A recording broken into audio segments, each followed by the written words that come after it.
Right, I'm the artist taxi driver, and this, my friends, is Melanie Strickland. Melanie has been arrested for going underneath a HGV lorry at DSEI, which is like the world's largest arm fair in London. Like, and I just asked you about how the court case is proceeding at the moment, but I just wanted to say I would never ask someone or encourage someone to put their liberty at risk. That is not anyone's responsibility.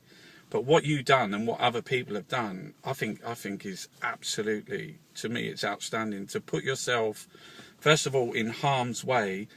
She crawled underneath a truck, a HGV truck, with two other ladies. Yes.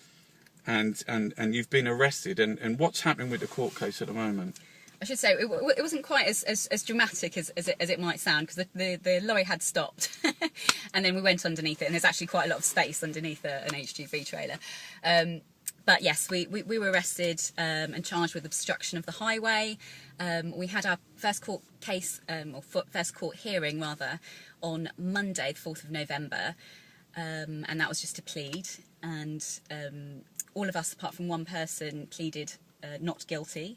And we've got our court hearing, the trial itself is going to be in February at Stratford Magistrates Court. And if you want to find out more about that, the details will go up on the Stop the Arms Fair website.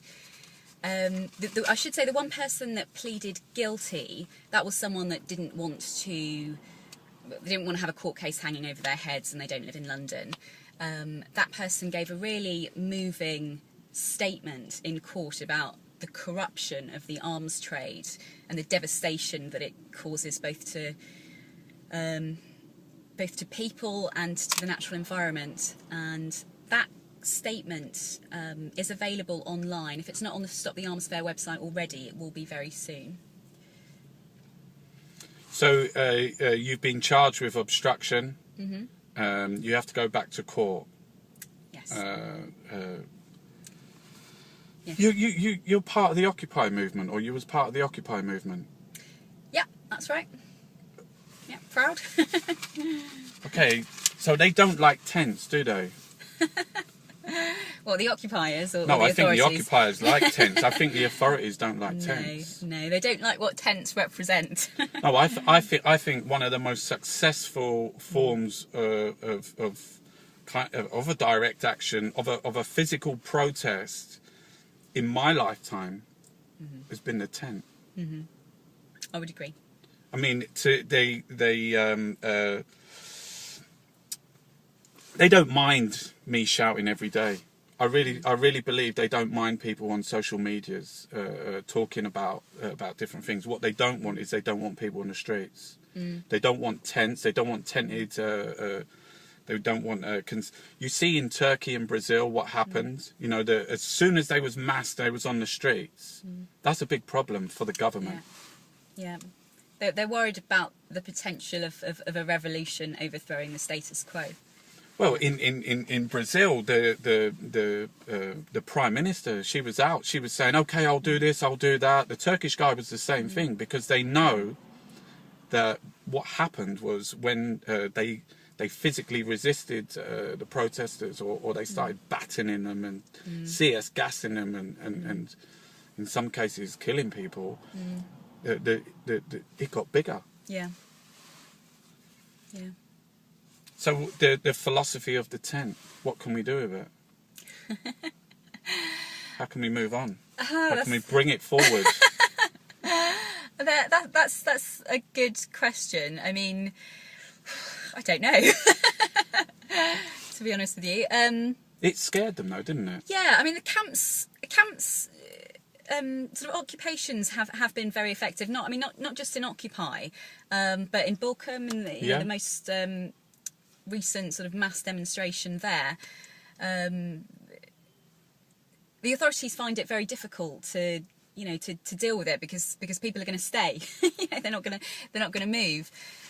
So I mean, I think something I might quite like to see, actually, to stop the fracking from being set up everywhere, because, as you know, the government wants to, and some corporations want to frack the whole of, get as much oil and gas out of the ground as possible.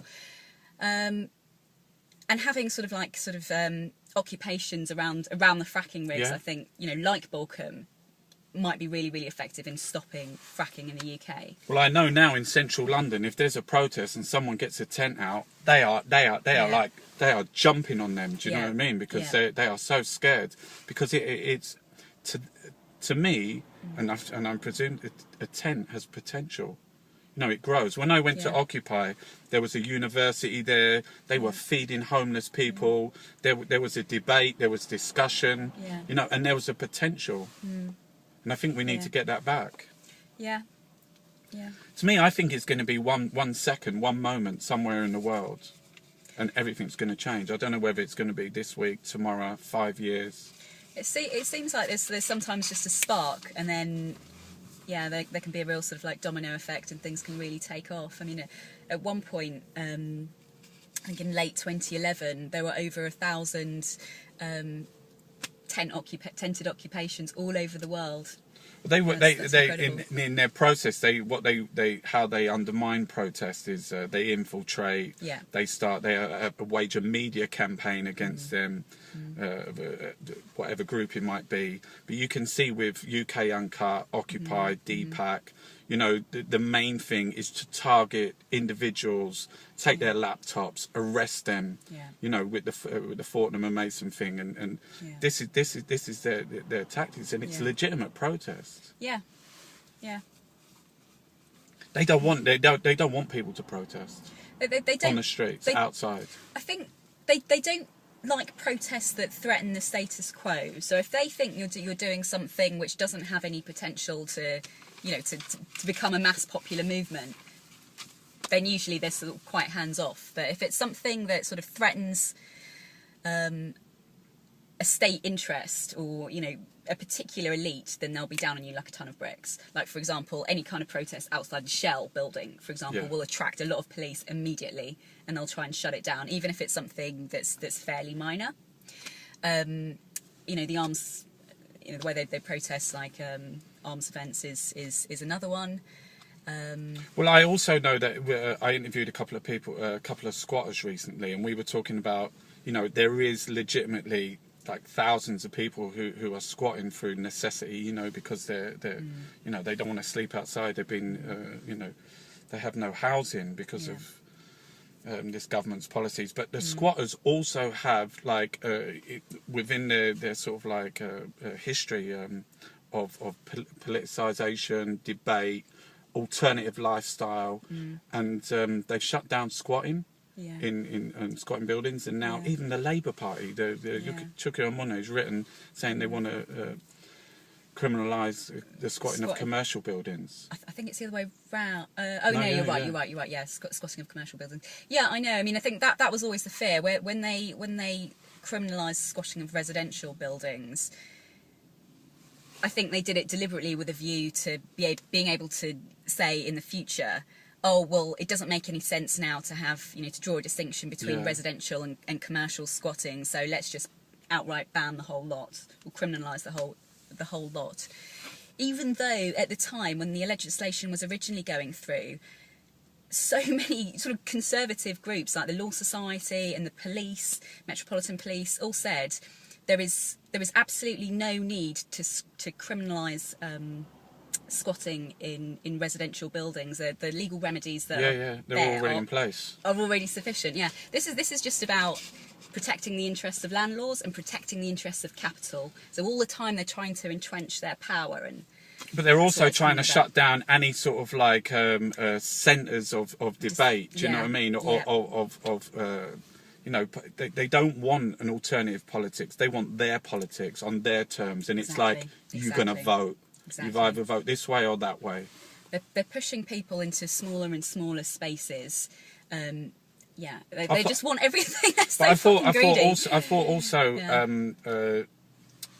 the Balcombe thing, and where they attacked them legally at the end, where they wanted to shut them down. They were saying, "Oh, you're an obstruction to the highway and things." That recently that we had, like in Lewisham at A&E, they won a legal battle. And also Ian Duncan Smith and the DWP, they lost their case. I think that there is some sort of like legal people. We need to get more lawyers, but I know Michael Mansfield's been shut down, and you know that the only way seems to be is I don't know. What can we do next? Where can we go with trying to bring like the government, bankers, corporations? What's the next? How can we push on from Occupy? Well, I think you know, in my view, we need sort of more sort of mass civil disobedience, more mass actions. The legal route is one route which, the way I see it, the legal system as a whole is structurally unjust, and you know that whilst there might be sort of some isolated victories within the system, the legal system, you know, supports the status quo essentially, and it's about facilitating and legitimising the interests of capital ultimately. To me, I think the way forward is to start thinking about setting up building on Occupy, or starting to think about like how we're going to build. You remember like the war in Iraq? There's 1 million people. They marched, but everyone went home. It's about not going home. It's about not going home. Yeah, I totally agree with that. Yes. I'm the Ice Taxi Driver. This, my friend, has been Melanie Strickland.